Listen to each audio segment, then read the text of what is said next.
ప్రభువైన యేసుక్రీస్తు నామములో మీ అందరికీ ఈ యొక్క సుగుణాల రాశి అనే స్త్రీల సదస్సుకి అటెండ్ అయిన మీ అందరికి కూడా శుభాలు తెలియజేస్తాను. మనందరికీ తెలుసు, బైబిల్లో 66 గ్రంథాలు ఉన్నాయి కదా, 66 పుస్తకాలు లేదా 66 గ్రంథాలు ఉన్నాయి. ఈ 66 గ్రంథాల్లో 39 గ్రంథాలు పాత నిబంధన, 27 గ్రంథాలు కొత్త నిబంధన ఉన్నాయి. అయితే దేవుడు స్త్రీలని ఎంత హెచ్చించాడు, ఎంత ప్రాముఖ్యతగా ఎంచాడు అంటే, మరి 2 గ్రంథాలు స్త్రీల పేర్ల మీద ఉన్నాయి. తెలుసా మీకు అవి ఏమేంటి చెప్పండి? రూతు, ఎస్తేరు. రూతు గ్రంథం, రూతు చూస్తేనేమో ఒక అన్యురాలు. అన్యురాలు కానీ దేవుని బిడ్డని వివాహం చేసుకుని దేవుని వంశావళిలో చేర్చబడింది. తర్వాత దేవాది దేవుడు ఆ వంశంలో నుంచి రావడానికి కారకురాలైంది. తర్వాత ఎస్తేరును చూస్తే, ఎస్తేరు దేవుని జనాంగంలో, ఇశ్రాయేలు జనాంగంలో పుట్టింది కానీ అన్యుణ్ణి పెళ్లి చేసుకుంది. అన్యుణ్ణి పెళ్లి చేసుకున్నప్పటికి కూడా యూదా జాతిని సంరక్షించడానికి ఎంతో ధైర్య సాహసాలను చూపించింది. మరి ఎంతో ప్రార్థనా జీవితాన్ని తను జీవించి, మరి ఎంతో గొప్ప జీవితాన్ని జీవించి బైబిల్లో వారి యొక్క పేర్ల మీద ఒక గ్రంథాన్ని లిఖింప చేసే విధంగా మరి దేవుని యొక్క నామాన్ని వాళ్ళు చాలా హెచ్చించినట్లుగా చూస్తాం. అయితే ఈరోజు రూతు గ్రంథంలో ఉన్న ఒక క్యారెక్టర్, ఎంతమంది వ్యక్తులు ఉన్నారు రూతు గ్రంథంలో తెలుసా మీకు? ఎంతమంది ఉన్నారు రూతు గ్రంథంలో ప్రాముఖ్యంగా? నయోమి, రూతు, ఓర్ప, బోయసు, అట్లాగే మరి రూతు, ఓర్ప వాళ్ళ భర్తలు మహులోను, కిలియోను వీళ్ళున్నారు. తర్వాత బోయసు ఒక ఇంపార్టెంట్, తర్వాత నయోమి భర్త ఎలీమెలకు.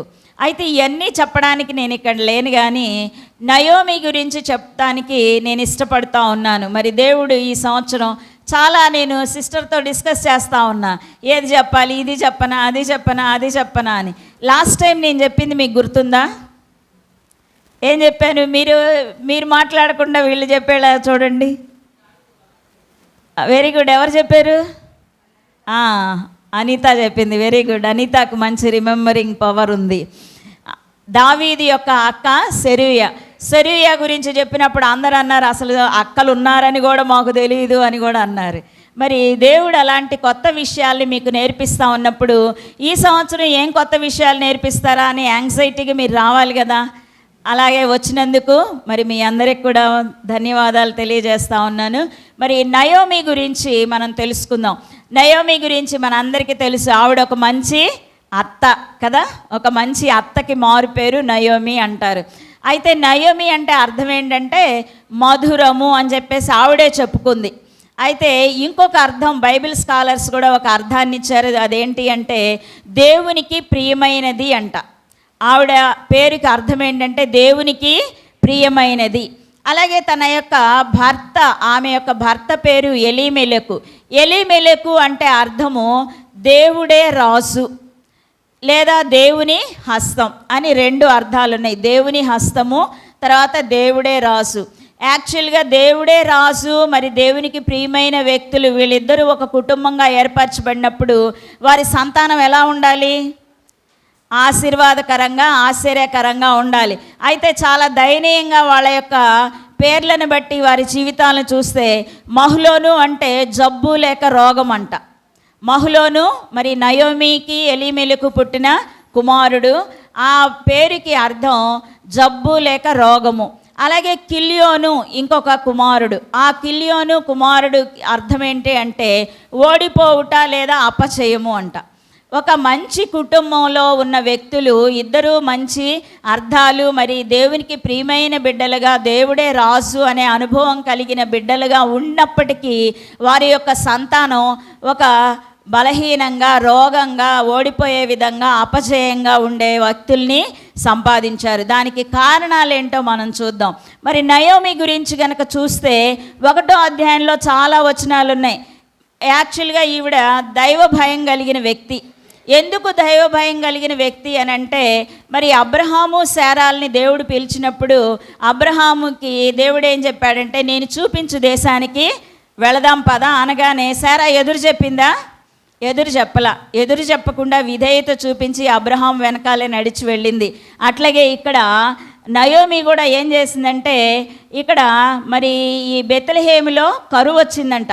కరువు వచ్చినప్పుడు ఒక మనుష్యుడు 1వ వచనంలో ఒక మనుష్యుడు ఏం చేశాడు, మోయాబు దేశన కాపురం ఉండటానికి వెళ్ళాడు. ఆ మనుష్యుని పేరు ఎలీమెలెకు, అతని భార్య పేరు నయోమి. అతనికి 2 కుమారులు పేర్లు మహలోను కిలియోను. వీళ్ళందరూ కూడా ఎక్కడి నుంచి వెళ్ళారు, బెత్లెహేము నుంచి. అంటే బెత్లెహేం అంటే రొట్టెల ఇల్లు, దేవుని ఇంటిలో నుంచి వాళ్ళు మోయాబు దేశం అన్య దేశానికి వెళ్ళిపోయారు. దేనికోసం, కరువు వచ్చింది కాబట్టి వెళ్ళారు. అయితే ఇది కూడా ఏంటి, ఆవిడ ఎదురు చెప్పలా. మరి చాలా భయభక్తులు కలిగిన స్త్రీనే ఈ నయోమి. అయినప్పటికి కూడా ఎదురు చెప్పకుండా ఏం చేసిందంటే, భర్త వెళ్దామన్నాడు కాబట్టి మనము వెళ్ళాలి అని చెప్పేసి వెళ్ళింది. అయితే ఇక్కడ మరి ఆవిడ కూడా కొన్నిసార్లు స్త్రీలమైన మనం కూడా మంచి నిర్ణయాలు తీసుకోవాలి. మరి అక్కడ అబీగయలు ఉంది. అబీగయలు తన యొక్క నాబాలు చాలా భయంకరమైన మోటువాడైన భర్త. అయినప్పటికి కూడా ఆవిడేం చేసింది, ఆవిడ చేసిన గొప్ప అపకారానికి ఆవిడేం చేసిందంటే ఒక మంచి పని చేసి దావీదు యొక్క మనస్సుని గెలుచుకుంది. కాబట్టి అలాగా స్త్రీలమైన మనము మరి ఆ యుక్తిని ప్రదర్శించాలి. అందుకనే సామెతలు 11వ అధ్యాయం 16వ వచనంలో ఏమన్నారంటే, నెనరు కలిగిన స్త్రీ ఘనతనుందును అని ఉంది. అక్కడ నాబాలు భార్య అయిన అబీగయలు మరి నెనరు కలిగిన స్త్రీ. ఆవిడ ఏ సమయంలో సమయోచితంగా ప్రవర్తించి తనకి రావాల్సిన ఆ యొక్క కీడును అంతటినీ కూడా తప్పించుకుని దావీదు యొక్క హృదయాన్ని గెలుచుకుని చివరికి దావీదు యొక్క దయ పొందినట్లుగా చూస్తున్నాం. కాబట్టి ఇక్కడ నయోమి కూడా అలాంటి జీవితాన్నే జీవించాలి. కానీ భర్తకు విధేయత చూపించి ఆవిడ ఏం చేసిందంటే భర్తను అనుసరించి వెళ్ళింది. అయినప్పటికి కూడా మరి ఈవిడ చేసింది తప్పు అని మనం అనలేం, కానీ దైవ భయం కలిగిన స్త్రీలను అనుసరించింది అని మాత్రం మనం పాజిటివ్గా తన గురించి చెప్పుకోవచ్చు. తర్వాత ఈవిడికి దయాహృదయం చాలా ఎక్కువ. ఎందుకు దయాహృదయం ఎక్కువ అని చూస్తామంటే, ఇక్కడ గమనిస్తే 1వ అధ్యాయంలోనే తన భర్త చనిపోయాడు, తర్వాత కొడుకులను పెట్టుకొని అక్కడే ఉన్నప్పుడు ఏం చేసింది, అక్కడ మోయాబు స్త్రీలని కొడుకులు పెళ్లి చేసుకున్నారని చెప్పేసి కొడుకుల్ని నిందించలా, తర్వాత కోడళ్ళని అవమానించలేదు. కానీ ఆవిడేమనుకుందంటే నిజదేవుడైన దేవుని యొక్క మహాత్యాన్ని లేదా దేవుని యొక్క మాధుర్యాన్ని, ఆ దేవునికి ఎలా ప్రియంగా ఉండాలి అనేది నా కోడళ్ళను కూడా నేను ఎలా తీర్చిదిద్దగలను అని చెప్పేసి ఆవిడ ఒక మాదిరికరమైన జీవితం చూపించి ఒక మంచి మార్గంలో కోడళ్ళని నడిపించింది. దాన్ని మనం గమనిస్తే అక్కడ భర్తలు ఇద్దరూ చనిపోయినా మరి వాళ్ళు నయోమిని వదిలి వెళ్ళాలనుకోలే. వాళ్ళు ఏమనుకున్నారు, మేము నువ్వెక్కడుంటే అక్కడే ఉంటాం, నీతోనే వస్తాం. ఒక అత్తతో అలాంటి మాటలు చెప్తారా? నేను కూడా చాలామందిని అత్తను చూశాను, కానీ ఏ అత్తలో కూడా నాకు మంచి లక్షణాలు కనపడలా చాలామందిలో. మరి నేను చాలాసార్లు ఈ పులిపిట్ నుంచే చెప్పా, మా అత్తగారు చాలా ఉత్తమరాలు అని. మా అత్తగారు చదువుకోలే, కానీ నా భర్తని ఎంతో ఘనంగా పెంచింది ఆవిడ. ఆయన చాలా మరి మీ అందరికి కూడా తెలుసు ఆయన యొక్క మంచి లక్షణాలు. మరి ఆయన ఎంత ఓర్పు, సహనము, ప్రేమ ఇవన్నీ. మరి ఒక చదువుకు రాని ఆవిడ అంత చక్కగా పెంచింది అంటే అర్థం ఏంటి అంటే ఆవిడ దేవుని యందు భయభక్తులు కలిగింది. ఇక్కడున్న వాళ్ళల్లో కొంతమంది అత్తలు ఉన్నారు, కానీ ఆ అత్త నేను చాలా యథార్థంగా మాట్లాడతాను, అది కూడా మీ అందరికి తెలుసు కదా. చాలామంది అత్తలు అసలు దేవుడు తలదించుకునే విధంగా ఉంది వాళ్ళ ప్రవర్తన. అలా ఉంటే గనక దేవుని దగ్గర మనం చాలా తీర్పు అనుభవిస్తాం. తస్మాత్ జాగ్రత్త. కాబట్టి మనం ఏం చేయాలంటే అత్తలు మంచి లక్షణాలు కలిగి ఉండాలి. మనం ప్రార్థన చేస్తున్నాం, బైబిల్ చదువుతున్నాం, ఒకళ్ళకి మాదిరికరంగా మనం జీవించినప్పుడు మన జీవితాలు వేస్ట్. ఇక్కడ నయోమి ఏం చేసిందంటే పరదేశంలో ఉంది, అన్యదేశంలో ఉంది. అక్కడ ఉండి కూడా ఏం చేసిందంటే దేవుని గొప్పతనాన్ని చెప్పింది ఆవిడ. దేవుని గొప్పతనాన్ని చెప్పి మరి ఆ కోడలను కూడా దేవుని వైపుకు మరల్చినట్లుగా చూస్తాం. ఒక మాదిరి జీవితం కలిగిన స్త్రీగా ఈవిడ్ని చూస్తాం. అయితే ఈవిడ్లో ఒక చిన్న బలహీనత ఏముందంటే దేవుని హెచ్చరికని నిర్లక్ష్యం చేసిన స్త్రీగా కూడా మనం చూస్తాం. ఇదంతా నేనేం చెప్తున్నానంటే నయోమి యొక్క బ్యాక్గ్రౌండ్, తన యొక్క జీవితం ఎలా ఉంది అనేది నేను స్టడీ చేస్తున్నాను. దేవుని హెచ్చరికను నిర్లక్ష్య పెట్టింది. ఎందుకు హెచ్చరిక నిర్లక్ష్య పెట్టిందంటే, మరి రొట్టెల ఇల్లు అయిన బెత్లెహేముని విడిచిపెట్టి అన్య దేశంలోకి ప్రవేశించినప్పుడు మరి అక్కడ ఏమై ఉండాలి? దేవుని ఆశీర్వాదం ఉంటే వాళ్ళు మంచిగా ఫ్లరిష్ అవ్వాలి. మరి ఇస్సాకు కూడా ఐగుప్తు దేశం వెళ్ళాడు, అన్య దేశం వెళ్ళాడు. కానీ దేవుని అనుగ్రహం ఇస్సాకుకు ఉంది కాబట్టి ఆయన ఏం చేశాడు? వర్ధిల్లింపగలిగాడు. ఆయన వర్ధిల్లాడు కాబట్టి ఆయన ఇంకే ఎలాగ వర్ధిల్లాడంటే, ఇస్సాకు వర్ధిల్లాడు, అబ్రహాము కూడా వర్ధిల్లాడు. అది దేవుని చిత్తం కాబట్టి వాళ్ళు వర్ధిల్లారు. అయితే ఇక్కడ నయోమి వాళ్ళు ఫ్యామిలీ మోయాబు దేశం వెళ్ళటం దేవుని చిత్తం కాదు కాబట్టే ఎలీమెలెకు చనిపోయాడు. ఎలీమెలెకు చనిపోయిన తర్వాత ఒక ప్రార్థనా పరురాల్లాగా లేదా దేవుని యందు భయభక్తులు కలిగిన నయోమి వెంటనే దేవుని స్వరానికి లోబడి ఉండాల్సింది. దేవుడు తప్పకుండా మాట్లాడి ఉంటాడు. నా భర్త చనిపోయాడు కాబట్టి ఇక నేను వెనక్కి వెళ్ళిపోతాను, నా దేశానికి అనుకోవాలి. కానీ అక్కడ ఆ హెచ్చరికని మానేసి ఏం చేసింది? ఆవిడ అక్కడే ఉంది కాబట్టి ఈ కొడుకులు ఏమనుకున్నారు? యవ్వన కాలంలోకి వచ్చేసారు. యవ్వన కాలంలోకి వచ్చిన తర్వాత ఇక మాకు ఇక్కడ పెళ్ళిళ్ళు అవడానికి మా స్త్రీలు ఎవరు ఇక్కడికి రారు కాబట్టి ఈ స్త్రీలనే మేము పెళ్లి చేసుకోవాలని నిర్ణయం తీసుకొని మరి తల్లిని అడిగారో లేదో తెలియదు కానీ మొత్తానికి పెళ్ళిళ్ళు చేసేసుకున్నారు. పెళ్లి చేసుకున్న తర్వాత 10 సంవత్సరాలు వాళ్ళు కాపురం చేశారు. 10 సంవత్సరాలకి వాళ్ళకి పిల్లలు పుట్టలేదులే, ఇక నా దేశానికి వెళదాము అని చెప్పేసి ఆవిడ అనుకోలేదు. అక్కడే స్థిరపడిపోవాలి అనుకుంది. అయితే ఆ సమయంలో దేవుడు మరలా ఇంకొక హెచ్చరికని జారీ చేసి ఏం చేశాడంటే 2 కొడుకులను కూడా తీసుకున్నాడు. అప్పుడు ఆ నయోమి రియలైజ్ అయింది.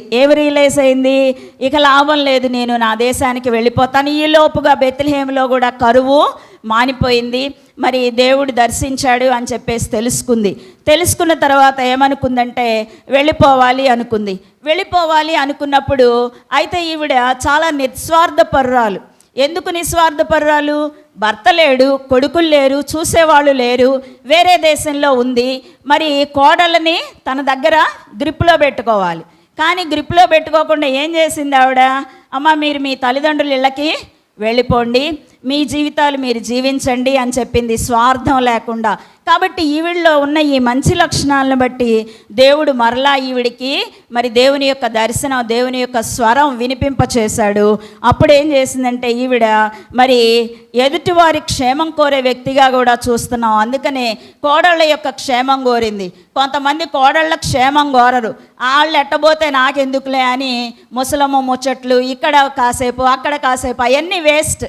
మనం మాట్లాడటం వేస్ట్. మన మాటలు ఎలా ఉండాలంట? రుచి కలిగినవిగా ఉండాలి. మన మాటలు వెండి పళ్ళెంలో వేసినట్లుగా ఉండాలి కానీ మనము బంగారు పళ్ళెంలో వేసినట్లుగా ఉండాలి కానీ అనవసరమైన మాటలు మనం మాట్లాడకూడదు. ఇక్కడ అక్కడ కూర్చుంటే ఏమవుతుంది? ముసలమ్మ ముచ్చట్లు అవుతాయి. అవన్నీ మనం మానాలి. వయసు పెరిగే కొద్దీ మంచి లక్షణాలు మనము అవలంబించుకోవాలి. కాబట్టి ఇక్కడ ఈ నయోమి ఏం చేసిందంటే చాలా దేవునితో అనుసంధానం కలిగి ఉంది. తన మనస్సు దేవునితో ఎప్పుడు కూడా అనుసంధానం కలిగి ఉండి దేవుడు ఏది చెప్తే అలాగ చేయాలి అని చెప్పేసి కోడళ్ళ విషయంలో యోగ్యమైన సలహాలు, యోగ్యమైన నిర్ణయాలు ఆవిడ తీసుకోవడం జరిగింది. అందుకని తర్వాత రూతుకు కూడా మంచి సలహాలను ఇచ్చింది. నా కొడుకులు లేనప్పుడు వీళ్ళ యోగక్షేమాలు నేను ఎందుకు చూడాలి అని ఆలోచించకుండా ఏం చేసిందంటే మంచి సలహాలు చేసింది. అంతేకాకుండా నిర్భయంగా మళ్ళీ దేవుని నిందించిన స్త్రీగా కూడా చూస్తాం కదా. 1వ అధ్యాయంలోనే మరి 4 సార్లు నేనైతే నోట్ చేశాను. 4 సార్లు 1వ అధ్యాయం 13వ వచనంలో యెహోవా నాకు విరోధి ఆయను అనింది. 1వ అధ్యాయం 20వ వచనంలో సర్వశక్తుడు నాకు దుఃఖము కలుగజేసినని చెప్పింది. 1వ అధ్యాయం 21వ వచనంలో యెహోవా నాకు విరోధంగా సాక్ష్యము పలికెను అని చెప్పింది. తర్వాత అదే వచనంలో సర్వశక్తుడు నన్ను బాధపరచెను అని 4 సార్లు ఆవిడ మరి అలా చేసినట్లుగా చూస్తాం. అయితే ఈ నయోమి దేవునికి ప్రియమైనదిగా ఉంది అని చెప్పేసి వాళ్ళ అమ్మా నాన్న పేర్లు పెట్టినప్పుడు ఆ యొక్క అనుభవాన్ని తన జీవితంలో చూపించాలని అనుకుంది. కాబట్టి తనలో కొన్ని మెరిట్స్ ఉన్నాయి.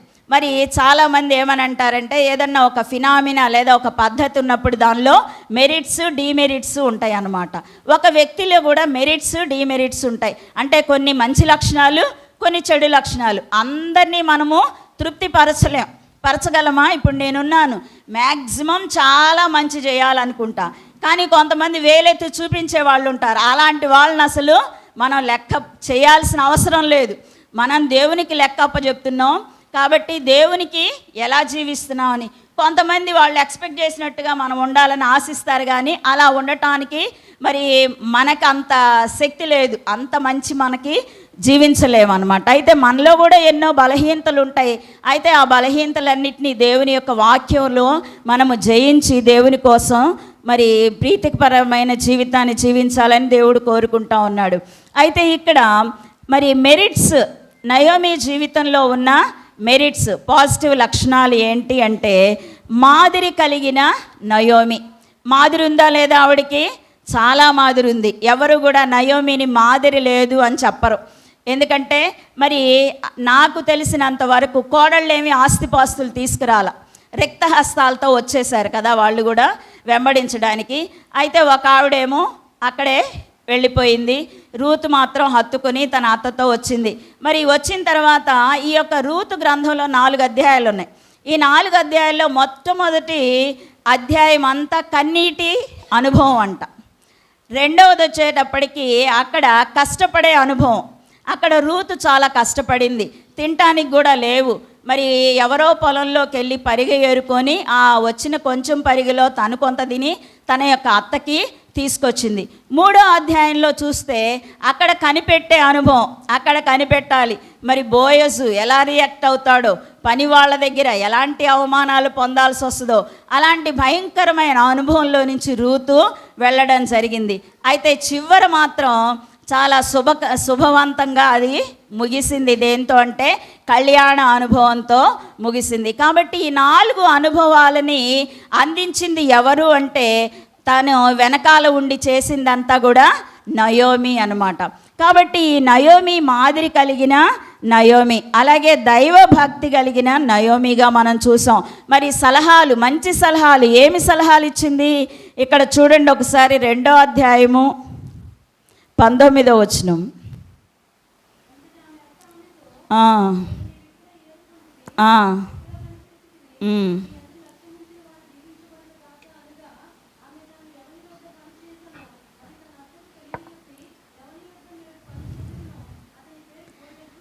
చాలు. ఇక్కడ ఈవిడికి ఇంకో మంచి లక్షణం ఉంది. ఏంటి అంటే, ఎదుటివారిని దీవించే స్వభావం. ఎదుటివారు వారికి చేసిన మేలులు, చాలామంది మనం కూడా ఎంతోమంది నుంచి మేలులు అనుభవిస్తూ ఉంటాం. మనం ఎందుకు ఈ క్యారెక్టర్స్ మనం నేర్చుకున్నాం ప్రతి సంవత్సరం? దాదాపుగా 7-8 సంవత్సరాల నుంచి ఈ యొక్క రిట్రీట్ పెడతా ఉన్నాం. ఎన్ని క్యారెక్టర్స్ మనం నేర్చుకున్నాం? కొత్త నిబంధన నేర్చుకున్నాం, పాత నిబంధన నేర్చుకున్నాం. ఆ నేర్చుకున్నవి మనము అనుభవపూర్వకంగా మన జీవితంలో అనుసరించకపోతే విన్నయన్నీ కూడా వేస్టే. దీని గురించి కూడా దేవుడు లెక్క అడుగుతాడు. ఇంత విన్నావు కదా, ఇంత విన్న తర్వాత నువ్వు అనుసరించలేదు, ఏం చేసావు అంటాడు. అప్పుడు మనం టపా తలాలు దించుకోవాలి. అందుకనే తస్మాత్ జాగ్రత్త అని చెప్పేది. నేను ఎప్పుడు కూడా చెప్తాను మీకు, మనం ఇంత తెలుసుకుంటే ఇంత తీర్పు ఉంటుంది, అవునా కాదా? మనం ఇంత తెలుసుకుంటే ఇంతే తీర్పు ఉంటుంది. కానీ మనం తెలుసుకుంది చాలా అని చాలా యాంగ్జైటీగా తెలుసుకుంటూ ఉంటాం. ఇప్పుడు మరి ముఖ్యంగా టీవీల్లో వస్తుంది, యూట్యూబ్లో వస్తుంది, తెగ వింటున్నాం. విని ఏమి అనుసరిస్తున్నాం అనేది మనము లెక్క చూసుకోవాలి. అలా చేయకపోతే మన జీవితాలు మరి చాలా కఠినంగా ఉంటాయి దేవుని ఎదుట. కాబట్టి ఇక్కడ నయోమి దీవించే స్వభావం కలిగింది. ఆ బోయసు విడిపిస్తాడో లేదో ఇంకా తెలియదు, కానీ విడిపించే సమీప బంధువు అని మాత్రం ఆవిడకి తెలుసు. ఆయన ఎలాగ రియాక్ట్ అవుతాడో ఇవన్నీ తెలియదు. కానీ నేనేమి నమ్ముతున్నానంటే, ఏ రోజైతే ఆవిడ మోయాబు దేశంలో నుంచి బెత్లెహేముకు తిరిగి ప్రయాణమైందో ఆ రోజు నుంచి తిరిగి దేవుని యొక్క స్వరం ఆవిడ వినటానికి మరి దేవుడు అనుమతించాడు. అప్పటి నుంచి కూడా దేవుని చిత్తానుసారంగా ఆవిడ చేసింది. నేను కూడా చాలాసార్లు చెప్పాను, మనం దేవుని చిత్తానుసారంగా ఏదైనా ఆలోచిస్తే ఆలోచనని దేవుడు సఫలీకృతం చేస్తాడు, ఖచ్చితంగా చేస్తాడు. అది నేను అనుభవంతో కూడా చాలాసార్లు ఇక్కడ చెప్పాను. కాబట్టి మనము దేవుని చిత్తానుసారంగా ఏ పనైనా చేస్తే ఆ పనిని దేవుడు ఆశీర్వదిస్తాడు. ఆ పనిని దేవుడు పనిలో మనకి విజయాన్ని అనుగ్రహిస్తాడు. అంతేకాదు కానీ ఆ విజయాన్ని చూసి అనేక మంది అమ్మో అని ముక్కును వేలేసుకునే విధంగా చేస్తాడు. కాబట్టి మనము దేవుని చిత్తానుసారంగా జీవించడం అనేది చాలా ముఖ్యం. అయితే ఈవిడ ముందు చేసిన పనికి సంతాపపడి ఏం చేసిందంటే తిరిగి వెనుక వచ్చుకొని తన జీవితాన్ని దిద్దుకొని దేవుని యొక్క దృష్టిలో మరలా ప్రియమైనదిగా మారింది కాబట్టే ఇక్కడ రూతు కూడా ఏం చేసింది, మంచి యవ్వనంలో ఉంది, ఈమె ముసలది, ఈమె చెప్పిన మాట ఏంటి నేను వినేది అనుకుందా? అనుకోలేదు. అనుకోకుండా ఆవిడ ఏదైతే చెప్పిందో, ఏదైతే అడిగిందో, ఈరోజు నువ్వు ఎక్కడికి వెళ్ళావు అని అంటే వెంటనే ఆన్సర్ ఇచ్చింది. యాజ్ ఇట్ ఈస్గా ఆన్సర్ చెప్పింది, నేను ఎక్కడికి వెళ్ళాను, ఏం చేశాను అని చెప్పి. అయితే ఆయన నీకు మంచి సమీప బంధువు, నువ్వు ఎక్కడికి వెళ్ళబాకు, అక్కడికే వెళ్ళు అని చెప్పింది. తర్వాత 3వ అధ్యాయంకి వచ్చేటప్పటికి ఒక వింత సలహా ఇచ్చింది ఆవిడ. ఇట్లాగ వెళ్ళు, ఇక్కడ మరి గింజలు తూర్పారబోయే సమయం వచ్చింది కాబట్టి ఇట్లా చెయ్యి అని ఒక అత్త ఇట్లా చెప్పింది అంటే నాకు కొంచెం ముందు ఆశ్చర్యం వేసింది. కానీ ఆవిడ తర్వాత దేవుని యొక్క చిత్తానుసారంగా ఆవిడ నడుస్తుంది కాబట్టి తన కోడలైన రూతును కూడా దేవుని చిత్తానుసారంగా నడిపించాలనుకుంది కాబట్టే మరి దేవుడు ఏం చేశాడంటే ఆవిడ గర్భాన మరి దావీదు కుమారుడు ఉద్భవించే విధంగా దేవుడు ఆశీర్వదించడం జరిగింది. కాబట్టి ఒక దీవించే స్వభావం కలిగిందే కాదు కానీ కోడల యొక్క క్షేమాన్ని చూసిన ఈ యొక్క నయోమిగా చూస్తాము. అయితే ఈవిడ జీవితాన్ని సరిదిద్దుకోబట్టి 4వ అధ్యాయంలో చూస్తే ఈవిడ ప్రతిఫలాన్ని కూడా పొందినట్లుగా చూస్తాం. ప్రతిఫలం ఏం పొందింది చెప్పండి? మనవండి కనింది. ఇక్కడ 4వ అధ్యాయము 15వ వచనం, నిన్ను ప్రేమించి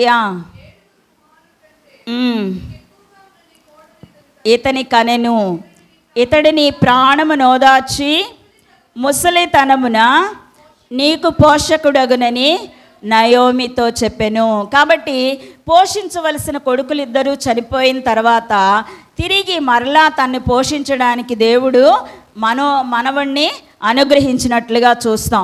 కాబట్టి మరి ఈ యొక్క నయోమిలో ఉన్న ఈ యొక్క మెరిట్స్ ఏంటి అంటే మాదిరి కలిగిన నయోమి, దైవభీతి కలిగిన నయోమి, మంచి సలహాలు ఇచ్చిన నయోమిగా చూసాం, దీవించే స్వభావం కలిగిన నయోమిగా చూసాం, కోడల యొక్క క్షేమాన్ని యోచించిన నయోమిగా చూసాం. అయితే కోడల యొక్క క్షేమం యోచించేటప్పుడు కొన్నిసార్లు మనము ఎదుటివారి నుంచి లేదా మన బంధువుల నుంచి కొన్ని మాటలు లేదా కొన్ని అనుభవాలు ఫేస్ చేయాల్సి వస్తుంది. అలాంటి సమయంలో కూడా మనం నిలబడాలి అని ఇక్కడ దేవుడు హెచ్చరిస్తూ ఉన్నాడు. తన జీవితాన్ని సరిదిద్దుకోబట్టి దేవుని యొక్క స్వరాన్ని మరలా విని దేవుని చిత్తంలో మరలా ఆ యొక్క రైట్ ట్రాక్లోకి మనం మరి నయోమి జీవితం పడింది. ఆ నయోమి జీవితం వల్లే రూతు జీవితం చక్కదిద్దబడింది. రూతు జీవితం ద్వారా మరి బోయజు ద్వారా మరి ఈ యొక్క దావీదు కుమారుడైన మరి యెష్ దానిలో నుంచి రావడం జరిగింది. తర్వాత చూస్తే డీమెరిట్స్ చూస్తే ప్రతి వ్యక్తి జీవితంలో కూడా మెరిట్స్ ఉంటాయి, డీమెరిట్స్ ఉంటాయి అని చెప్పాం. మనం చూసుకున్నాం కదా, రొట్టెల ఇంటిని విడిచిన నయోమి. రొట్టెల ఇల్లు అంటే ఏంటి? బెత్లెహేము ఇంటిని విడిచిపెట్టింది. మనందరికీ తెలుసు మీకా 5:2 ఏమనుంది చూడండి ఒకసారి. మీకా 5:2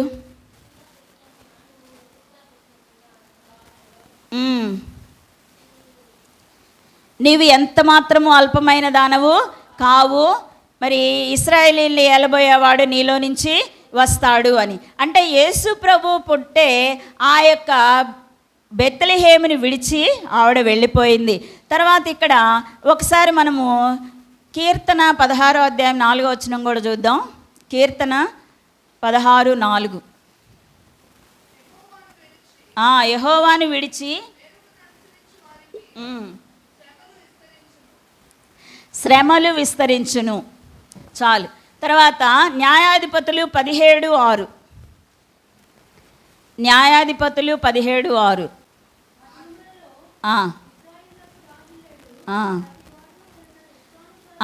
ప్రతివాడు తన ఇష్టానుసారంగా జీవిస్తున్నాడు.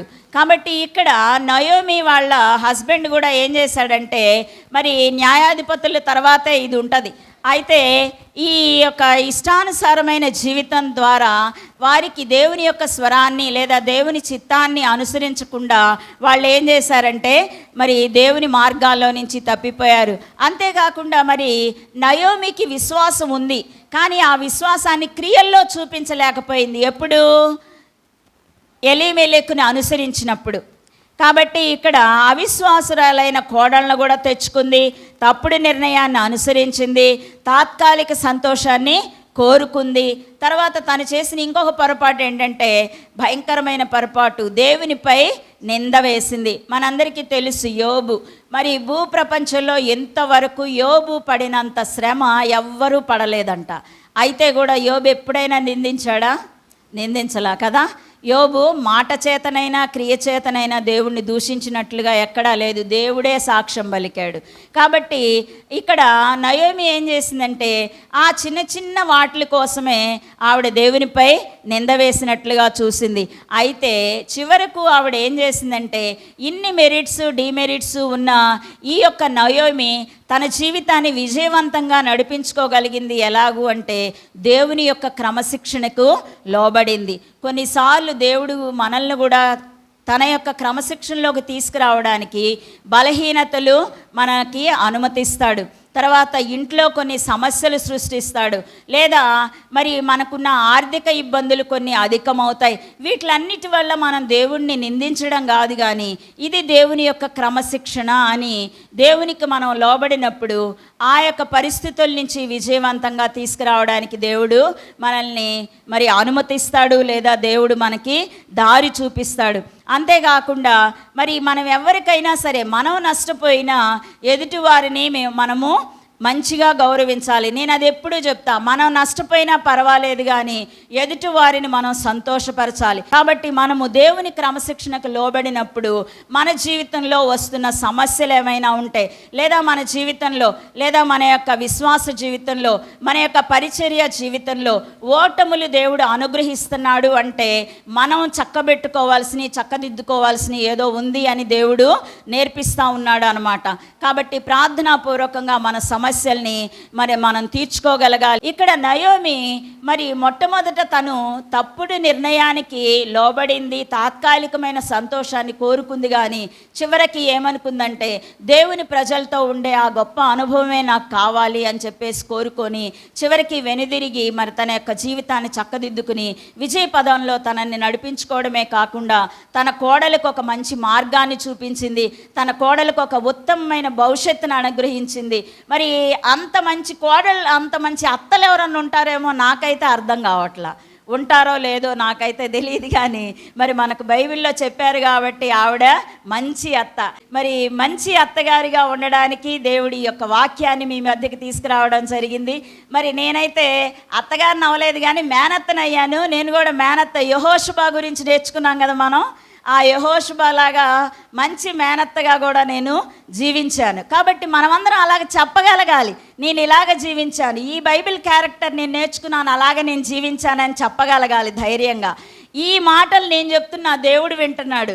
రేపు దేవుడు కూడా అక్కడ రాస్తాడు. ఇందాక ఎవరో చెప్పారు, యెరూషలేము గ్రంథాల్లో సిస్టర్ పాట పాడుతుంటే మన పేర్లు లిఖించబడి, మన పేర్లే కాదు మనం మాట్లాడే ప్రతి మాట దేవుని సన్నిధిలో కానీ బయట కానీ ఎక్కడైనా మనం మాట్లాడే ప్రతి మాట దేవుడు లిఖిస్తాడు. ఆ మాటలను బట్టి మనకు తీర్పు ఉంటుంది. కాబట్టి జాగ్రత్తగా మనం ఉండాలి, మన మాటలు జాగ్రత్తగా ఉండాలి, మన చూపులు జాగ్రత్తగా ఉండాలి, మన తలంపులు జాగ్రత్తగా ఉండాలి.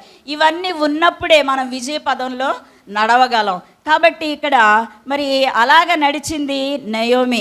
అంతేకాకుండా ఆవిడ నెనరు కలిగిన స్త్రీగా ఘనత నొందింది. కాబట్టి ఎన్నో వేల సంవత్సరాలు క్రితం జరిగిన ఈ యొక్క అనుభవాన్ని మనం ఇప్పటికి కూడా ధ్యానిస్తూ ఉన్నాము. ఒకసారి మనము సమూయేలు 2వ గ్రంథం 20వ అధ్యాయం 16వ వచనం నుండి 22 వరకు చూద్దాం. యుక్తిగల ఒక స్త్రీ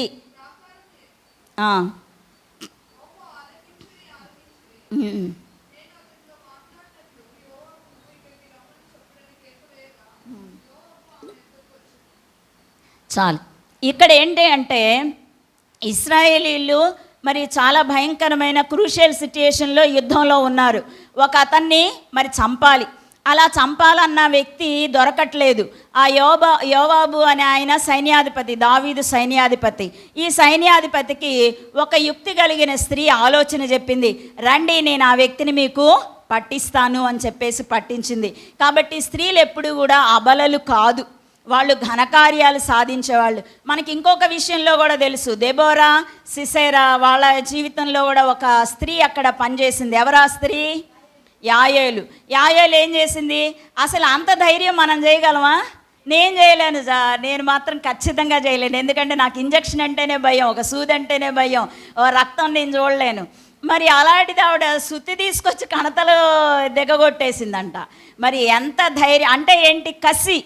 మా ఇశ్రాయేలు ప్రజల మీద నువ్వు మరి జయాన్ని సాధిస్తావా, ఎట్లా సాధిస్తావో నేను చూస్తాను అని చెప్పేసి ఆ కసితో ఆమె చేసింది. కాబట్టి కసితో చేయగలిగిన పనులు కూడా మనము చేయగలము అని యాయేలు ద్వారా నేర్చుకున్నాం. తర్వాత దొర్కా అని ఒక ఆవిడ ఉంది. 9వ అధ్యాయము అపోస్తల కార్యాలు 9వ అధ్యాయం 39వ వచనంలో ఆవిడ ఏం చేసింది? అంగీలు కుట్టి విధవరాళ్ళందరికీ పంచి ఇచ్చిందంట. ఆవిడ పేదరాలు, అంగీలు కుట్టే ఆమె అంటే పెద్ద పెద్ద ఫ్యాక్టరీలు నడిపించే ఆవిడ కాదు, ఆవిడే పేదరాలు. అయినప్పటికి కూడా ఆమె ఏం చేసిందంట? అంగీలు కుట్టి అందరికీ ఇచ్చింది.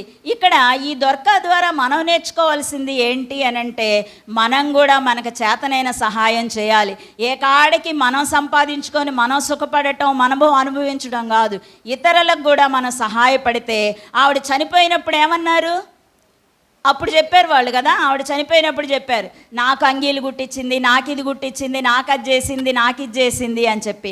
కాబట్టి నేను మరి చాలాసార్లు సిస్టర్తో కూడా చెప్తా ఉంటా, మనం చనిపోయిన తర్వాత మన క్రియలే మన గురించి మాట్లాడుకునేది. కాబట్టి నువ్వు చేసిన మంచే నీకు మాట్లాడదు, అబ్బా చచ్చిందమ్మా పీడ వెలగరైంది అనే మాట మనం అనిపించుకోకూడదు. కానీ ఈవిడ చనిపోయింది, ఇంతమందికి సహాయం చేసేది, వీళ్ళకి ఇట్లా చేసేది, వీళ్ళకి ఇట్లా చేసేది అని మనము అనిపించుకోవాలి. అలాంటి జీవితం కలిగి మరి నయోమి లాంటి మాదిరి జీవితాన్ని, మాదిరి లక్షణాలని మనం కలిగి ఉండాలని కోరుకుంటున్నాము. మరి అంతేకాకుండా చివరిగా చూస్తే సామెతల గ్రంథం 31 మనందరికీ తెలుసు, ఇది నేను చెప్పగానే మీరు చెప్పేస్తారు. 31, 30, 31 వచనం. యెహోవా యందు భయభక్తులు కలిగిన స్త్రీ కొనియాడబడును. ఇక్కడ నయోమి కూడా యెహోవా యందు భయభక్తులు కలిగిన స్త్రీ కనుకనే ఆవిడ కొనియాడబడింది. ఎందుకు కొనియాడబడింది? ఎవరితో కొనియాడబడింది? కూతురుతోనా, కొడుకులతోనా, భర్తతోనా? కాదు. ఎవరితో కొనియాడబడింది? కోడళ్ళతో కొనియాడబడింది. కాబట్టి ఎవరైతే మనల్ని ఏ మంచి చేసినా, ఏ చెడు మంచి చేసినా కానీ పాయింట్అవుట్ చేసేది ఎవరు? కొంతమంది క్యారెక్టర్స్ ఉంటారు, అత్తలొకళ్ళు, కోడళ్ళొకళ్ళు. కాబట్టి అలాంటి కోడళ్లతో ఈవిడ మంచి అనిపించుకుంది. అంతేకాకుండా అలాంటి మరి అత్తతో రూతు కూడా మంచి కోడలు అనిపించుకుంది, హత్తుకుంది అనుంది రూతుని. కాబట్టి ఆవిడ హత్తుకోవడమే కాకుండా నిజ దేవుణ్ణి తెలుసుకునే విధంగా కారకురాలైంది నయోమి. కాబట్టి నయోమి జీవితాన్ని తెలుసుకున్న మనం కూడా మరి నయోమి లాంటి తప్పులు మనం చేయకుండా, నయోమి ఎలాగైతే మరి తన యొక్క జీవితాన్ని దిద్దుకొని దేవుని వైపుకు మరలిందో, దేవుని యొక్క క్రమశిక్షణకు విధేయత చూపించి తిరిగి దేవుని మార్గంలో నడిచి మరి అనేకులకు మాదిరికరంగా జీవించి ఇప్పుడు ఉత్తమ అత్తగా, మరి ఆవిడ అవార్డులు అయితే ఇస్తే కనుక ఉత్తమ అత్తగా ఇచ్చుండేవాళ్ళే ఆవిడకి. మరి అలాంటి ఉత్తమ అత్తగా ఆవిడ మరి ఎన్నో అవార్డులు సంపాదించి ఉండొచ్చు. అలాంటి అవార్డులన్నీ కూడా మనం కూడా సంపాదించాలంటే దేవుడు చెప్పే లక్షణాలన్నీ కూడా మనము కలిగి ఉండాలి. ఇక్కడ దేవుడు మనకేమని చెప్తున్నాడంటే, మరి మనందరికీ తెలుసు శారా తెలుసు కదా. శారాకి ఏ లక్షణం ఉంది? నేనైతే అనుకుంటాను చాలా విధేయత ఉంది శారాకి. ఎందుకు విధేయతుందంటే, ఒక మిట్ట మధ్యాహ్నము మరి దేవదూతలు వస్తే ఆయన ఏం చేశాడంటే, 3 మానికల పిండి కలుపు రొట్టెలు చేయ అన్నాడు. 3 మానికల పిండి అంటే ఎంత కష్టం, 1/2 కిలో పిండి కలపడమే మనకు చెయ్యి నొప్పి కదా. 3 మానికల పిండి కలిపింది, గబగబా చేసింది. ఎప్పుడు? ఎండవేళ. కాబట్టి ఆవిడ ఎంతో విధేయత కలిగిన వ్యక్తి. అంతేకాకుండా ఎస్తేరు గురించి చూస్తే, ఎస్తేరు మంచి ప్రార్థనా పరురాలు, ధైర్యపరురాలు ఆవిడ. మరి అలాగే హన్న ప్రార్థన, తర్వాత వాగ్దానం కూడా తను నెరవేర్చగలిగిన స్త్రీగా ఉంది. తర్వాత మనం చూస్తే దెబోరాకి మరి ఆవిడకున్న లక్షణం ఏంటి చెప్పండి? ఓకే, ధైర్యం. ఇంకా నిర్ణయం తీసుకునే శక్తి, డెసిషన్ మేకింగ్. కాబట్టి స్త్రీలో మనం నిర్ణయం తీసుకోవాలి. నిర్ణయం తీసుకొని స్టేబుల్గా ఉండాలి. నేను చాలాసార్లు నిర్ణయం తీసుకున్నా. మా డాడీ కూడా అంటారు నా కూతురు మంచి నిర్ణయం తీసుకుంటుంది అని చెప్పి. కొన్నిసార్లు మా వారు కూడా ఎట్లా రత్న అంటారు, ఎట్లాగా తీసుకోవాల్సిందే, చేయాల్సిందే అని చెప్పేసి. అవన్నీ చేయాలి. ఎందుకు అంటే ఈ దైవ భక్తి కలిగిన స్త్రీలందరినీ మనం ధ్యానం చేస్తున్నాం. ఆ లక్షణాలను మనం కలిగి ఉండాలి కాబట్టి అవన్నీ చేయాలి. డైలమాలు ఉండవు. మనం ఏదైనా సరే కరెక్ట్గా చెప్పాలి. ఇది కాదు, ఇది ఇంతే, ఇది ఇట్లా, అది చెప్పగలగాలి. అవునా, ఇది చూద్దాంలే, ఇది దేవుని చిత్తమాగా. దేవుని చిత్తమే. ఎప్పుడు మనం కరెక్ట్గా ఉన్నప్పుడు దేవుని చిత్తమే చేస్తాం. కాబట్టి అలాంటి కృప పరిశుద్ధాత్మ దేవుడు మనందరికీ దయచేయునుగా.